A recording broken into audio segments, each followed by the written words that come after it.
আসসালামু আলাইকুম। বিডি হালচালের পক্ষ থেকে সবাইকে সুস্বাগতম। এসেছি নতুন শিশু, তাকে ছিঁড়ে দিতে হবে স্থান। জীর্ণ পৃথিবীতে ব্যর্থ মৃত আর ধ্বংস স্তূপ পিঠে চলে যেতে হবে আমাদের।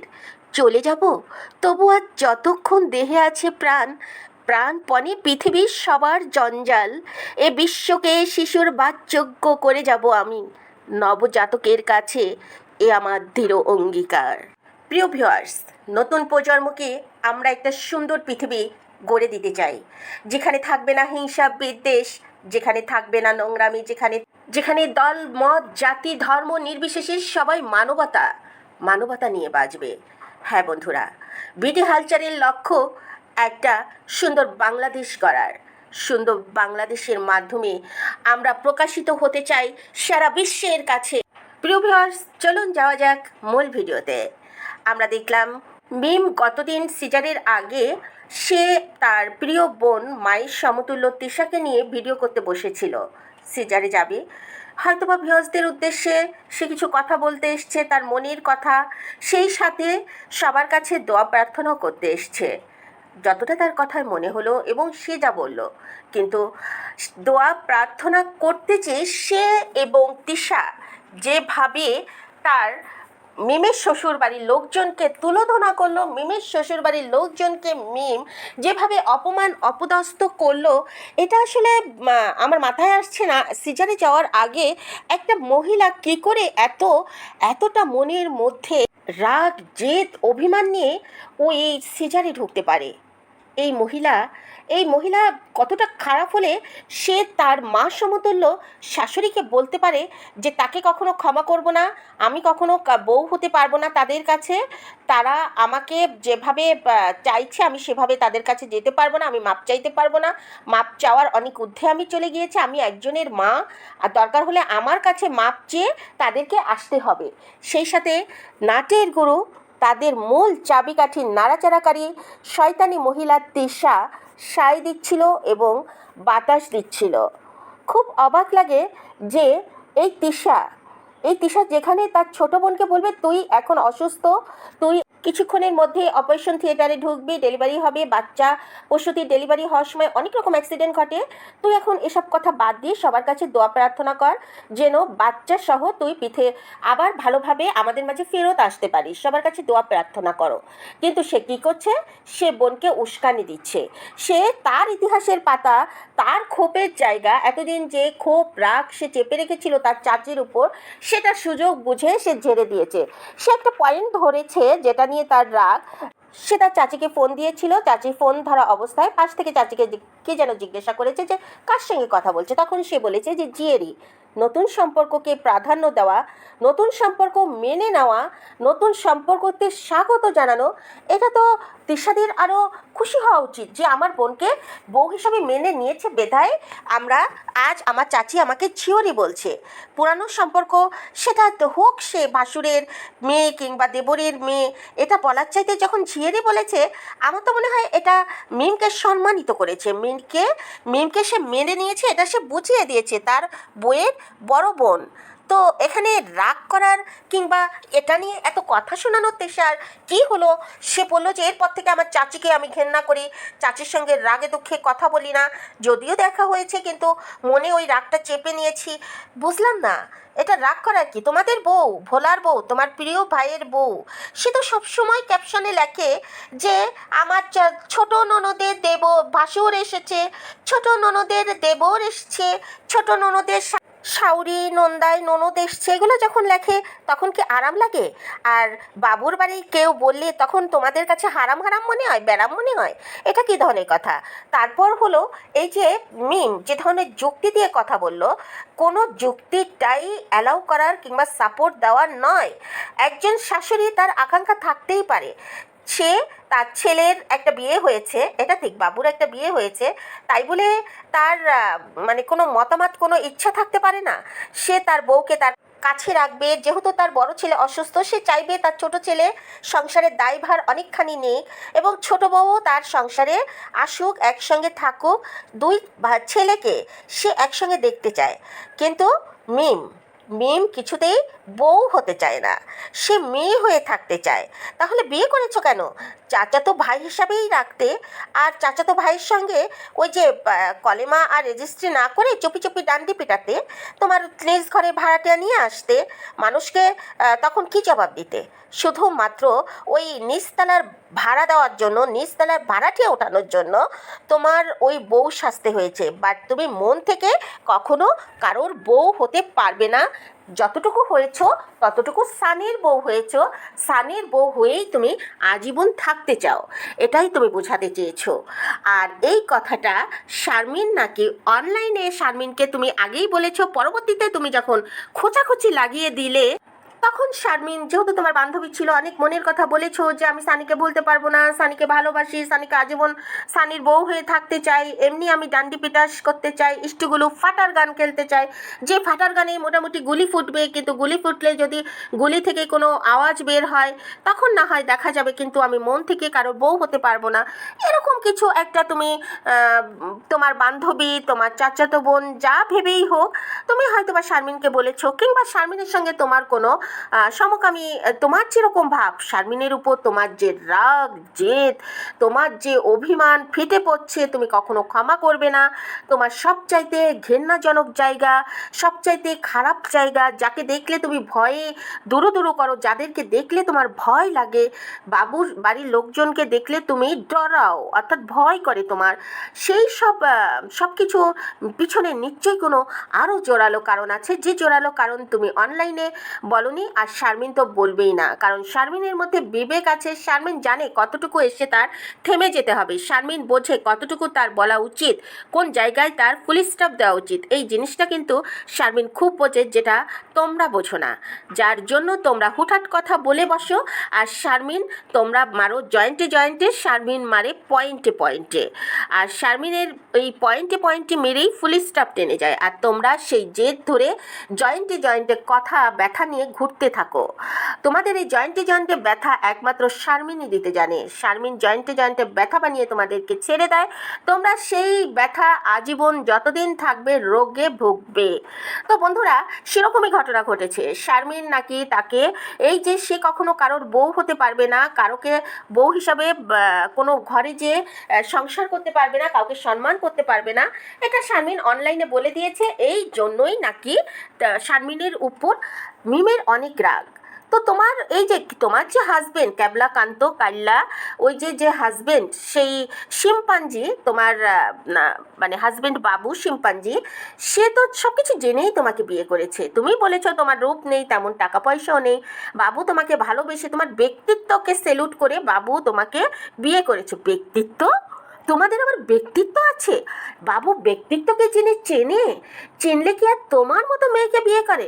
ব্যক্তিত্ব বলে যদি কিছু তোমার থাকতো, তাহলে কি তুমি তোমার সেই এক্স হাজবেন্ডের কথা এখনও এসে এভাবে ওপেনভাবে বলতে পারতে? তোমার ব্যক্তিত্ব থাকলে তুমি এই যে দাঁত ভেটকিয়ে ভেটকিয়ে বিয়ের পরের দিন এসে, মানে বাসর ঘরের কর্মকাণ্ড শেষ না হতেই তুমি এসে অনলাইনে তোমার শ্বশুরবাড়ির গীবত গাইতে পারতে। তুমি ব্যক্তিত্ববান হলে ওই সব ড্রেস পরতে পারতে, ওই মেকআপ নিয়ে চলাফেরা করতে পারতে। তুমি ব্যক্তিত্ববান হলে ওইভাবে নাচ গান করে সমাজে হেই প্রতিপন্ন হতে পারতে। বিয়ের অনুষ্ঠান কিংবা এমনি তোমার ওই দেহ তোলানি, ওই দেহটা, যে দেহটা আসলে বন্য, কি বলে ওকে, বন্য হাতির মতো, সেই দেহ নিয়ে নাচ গান করতে পারতে। ওই সাজ গোজ, ওই সব, এগুলো ব্যক্তিত্বর মধ্যে পড়ে? আমার তো মাথায় আসছে না। তুমি তোমার ব্যক্তিত্ব দেখে নাকি বাবু বিয়ে করেছে। বাবু কি ব্যক্তিত্ব বানান করতে জানে? ব্যক্তিত্ব, পার্সোনালিটি বাবুর নিজের আছে? নিজের নেই বলেই সে আরেকটা ব্যক্তিত্বহীন মেয়েকে বিয়ে করেছে। আর তোমার ব্যক্তিত্ব থাকলে তুমি বাবুকেও বিয়ে করতে না, কারণ তুমি একটা বিবাহিতা, এক সন্তানের মা। তোমার উচিত ছিল এমন একটা লোককে বিয়ে করা, যে তোমার চাইতে কম করে হলেও 5-6 বছরের বড় হবে, যে ছেলে কিছু কর্ম করে খায়, যার যোগ্যতা আছে তোমাকে পালার, হোক সে বিবাহিতা, যার বউ মারা গিয়েছে, কিংবা এক সন্তান রেখে বউয়ের সঙ্গে সেপারেশন হয়েছে, এরকম কাউকে খুঁজে নেওয়াই ছিল তোমার ব্যক্তিত্বের পরিচয়। তখন পাওয়া যেত। তুমি বাবুকে বিয়ে করেছো শুধুমাত্র তোমার একটা গার্ডিয়ান দরকার, একটা পুরুষ দরকার, তোমার একটু মাঝে মাঝে মাঝে নিচতলা চাষ করা দরকার। কেবলমাত্র সেই চাষ করার জন্য তুমি একটা লাঠি, একটা লাঙল খুঁজেছো। সেই লাঙল ধরার জন্যই তুমি ঢাকা এসেছো। তোমার এই ঢাকা আসার পিছনে মূল কারণ কিন্তু ছিল সানির পাশাপাশি সানির সঙ্গে কিন্তু তুমি সম্পর্কটা যেভাবে হোক টিকিয়ে রাখতে চেয়েছো। কারণ তুমি চেয়েছো যে তোমার জীবনে, তুমি নিজেই বলছো যে আমি চেয়েছি আমার মেয়ে তার বাবার কাছে, না হয় তার মার কাছে থাকুক, তার মায়ের কিছু হলে বাবার কাছে চলে যাবে, বাবার কাছে দিয়ে দিবে। তার মানে তোমাকে যদি বাবু এখন মেয়ে হিসাবে মেনে না নিত, মানে মেয়েটাকে মেনে না নিত, এমন কোনো পুরুষের সঙ্গেও যদি তোমার সম্পর্ক হতো, তখন বোধহয় তুমি এই যে তোমার মেয়েটাকে সানির নিকট ফেরত পাঠানোর জন্য তুমি ঢাকা এসেছিলে। কারণ বাবুর সঙ্গে বিয়ে হয় কি না হয়, কোনো পুরুষ যদি তোমাকে পছন্দ করে বাট তোমার মেয়েটার জন্য পছন্দ করলো না, তখন তুমি চাওনি তানজিলার মতো মেয়েটাকে নিয়ে কোনো গল্প রচনা হোক, কিংবা অ্যাডাপ্ট বেবি হিসাবে, পালক বাবা হিসাবে কেউ ট্রিট করুক তোমার মেয়েকে। এসব কারণে যেটা তানজিলা মেনে নিয়েছে, যেটা তিশা মেনে নিয়েছে, তুমি সেটা মেনে নিতে চাওনি। তুমি চেয়েছো তোমার মেয়েটা তার বাবার পরিচয়ে বড় হোক, বাবার পরিচয়, অর্থাৎ তুমি চাওনি তাকে কেউ অন্য কোনোভাবে জারজ অথবা যা কিছু বাস্টার্ড বলুক। যাই হোক, এটা তোমার একটা ভালো সিদ্ধান্ত যে মেয়েটাকে তুমি পরিচয়হীন করতে চাওনি। তো যাই হোক, যেটা বলতে চাচ্ছি, মূল উদ্দেশ্য ঢাকায় আসার কিন্তু বাবুকে ধরাটা তোমার মেইন উদ্দেশ্য ছিল না। একটা ভালো নাগর ধরার ইচ্ছা তোমার ছিল যখন কিনারা না পেয়েছো। এবং তুমি কিন্তু আরেকটা জিনিস, আমার যতটা, আমি আগের একটা ভিডিওতেও বলেছি, এখনও বলছি, তুমি কিন্তু শারমিনের কথা বলতে যে সব সময় খুব আবেগপ্রবণ হয়ে যাও, যেটা কিন্তু সানির ক্ষেত্রে হও না। তোমার কোনো এক্স প্রেমিক কিংবা এটা তুমি শারমিনকে নিয়ে যেভাবে তুমি আবেগপ্রবণ হয়ে কথা বলো এবং যে মুহূর্তে তোমার রাগ, অভিমান, জেদ সব কিছু ঝাড়ো, তাতে মনে হয় শারমিনই তোমার আসল প্রেমিকা ছিল। আসল প্রেমের জায়গাটা শারমিন দখল করে নিয়েছিল। তোমার যে মাঝে যে অবসর সময় ছিল, মাঝে যে তুমি বেকার একটা মেয়ে ছিল, যখন তোমার আশেপাশে কেউ ছিল না, তখন শারমিনেরও কেউ ছিল না, তোমরা দুজন টাইম পাস করেছো, তখন তোমাদের মধ্যে এমন কোনো সম্পর্ক গড়ে উঠেছিল যেটা অনৈতিক এবং ধর্মবিরোধী, যেটা আমি বলতে চাচ্ছি, আগেও বলেছি, সমকামী টাইপের কিছু একটা। এবং এই জায়গাটা থেকে তুমি খুব ভালো ফিল করেছো বিধায় শারমিনকে তুমি হারাতে চাওনি। আর শারমিনকে হারাতে না চাওয়ার জন্য তুমি চেয়েছিলে বাবুর ঘাড়ে উঠে শারমিনের সঙ্গে রিলেশনটা ঠিক রাখতে। তাই তুমি বাবুকে পছন্দ করেছিলে। বাবুকে পছন্দ করার মতো না আছে তোমার বাবুর শারীরিকের সাথে তোমার শারীরিক গঠনে মিল।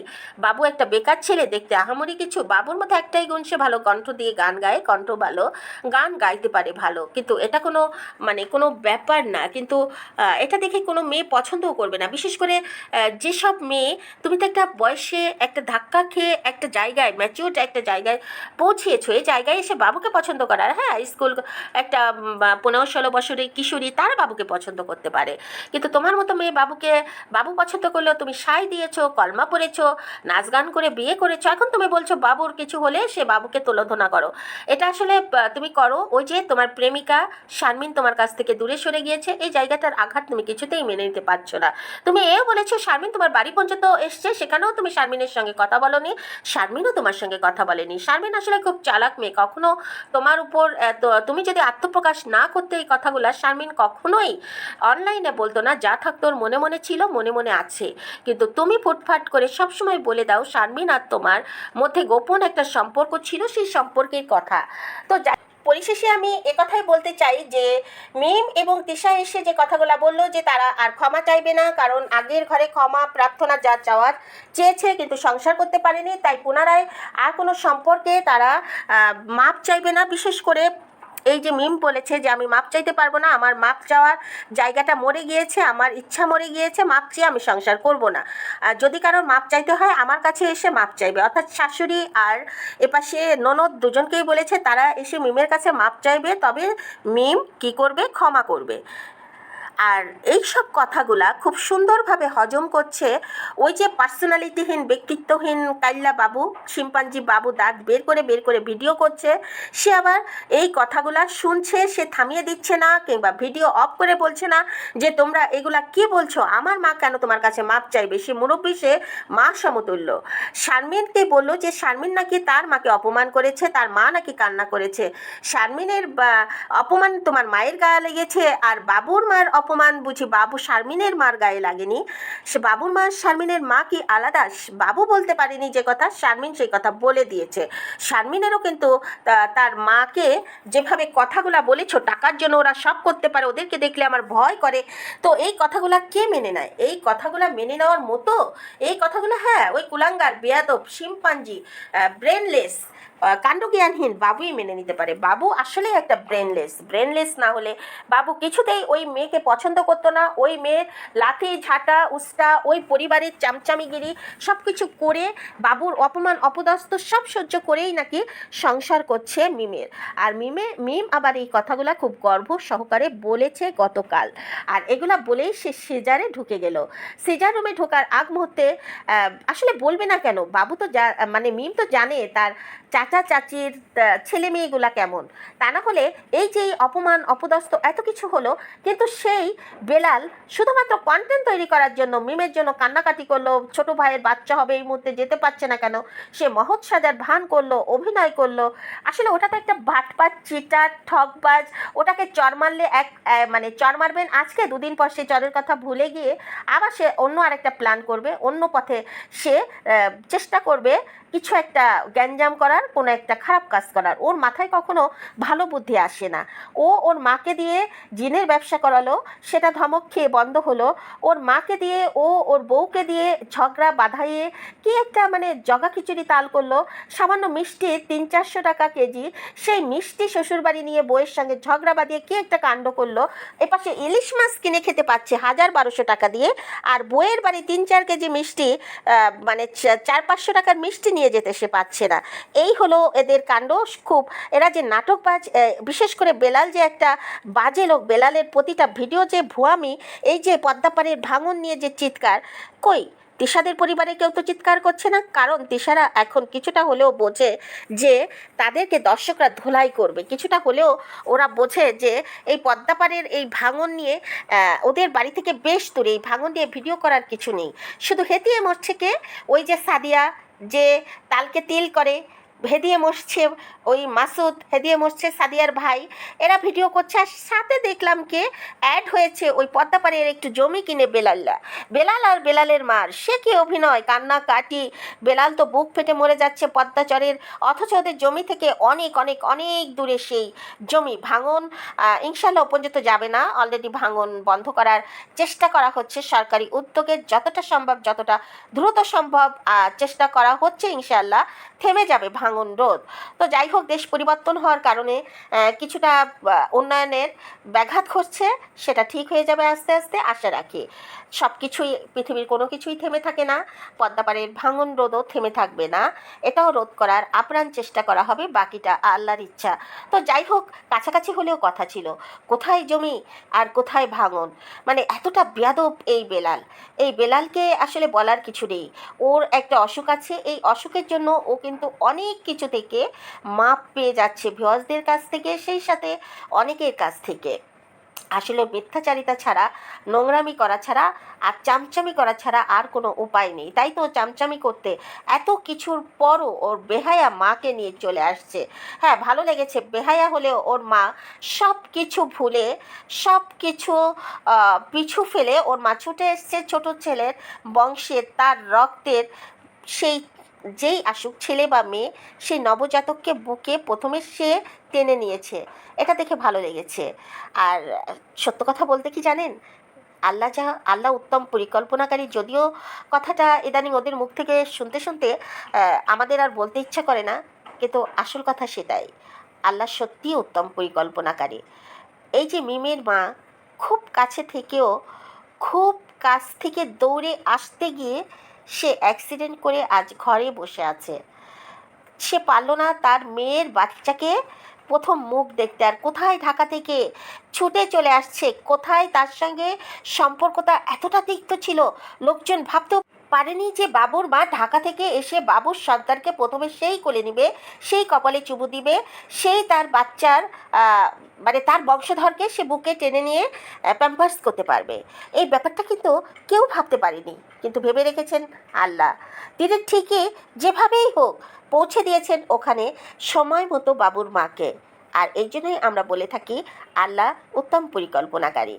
যেখানে মিমের মা অ্যাক্সিডেন্ট করে ঘর পাহারা দিচ্ছে, সেই কিন্তু ক্রেডিটটা নিতে চেয়েছিল, সেই কিন্তু তার মেয়ের অপারেশনের সময় উপস্থিত থেকেও থাকতে পারলো না, কিন্তু যার থাকার কথা না সে ঠিকই ওই মুহূর্তে থেকে গেল। তো বন্ধুরা, এদিকে এই মিমির অসুস্থ মাকে নিয়ে ভিডিও করতে বসে গিয়েছে তার এই যে তিশার কোলাঙ্গার ভাই, বড় ভাই, সে সবসময় তার মাকে সামনে রেখে ভিডিও করে। তার মা অসুস্থ, বসতে পারছে না, ব্যথায় কাতরাচ্ছে, তার পায়ে যন্ত্রণা হচ্ছে। এই কথাগুলো বলার জন্য শাহিন তার মাকে স্টিল তার পাশে বসিয়ে রাখছে। মহিলা মাথা নিচু করে ব্যথায় কাতরাচ্ছে, কিছু বলার নেই। এত বড় এই আদম পরিবারের সন্তানেরা এত, বিশেষ করে ছেলেগুলা এত খারাপ। আর ওদিকে খুকি, খুকি যে বড় আফসোস, খুকি কিন্তু প্রত্যেক সংবাদ সবার আগে দেওয়ার চেষ্টা করে।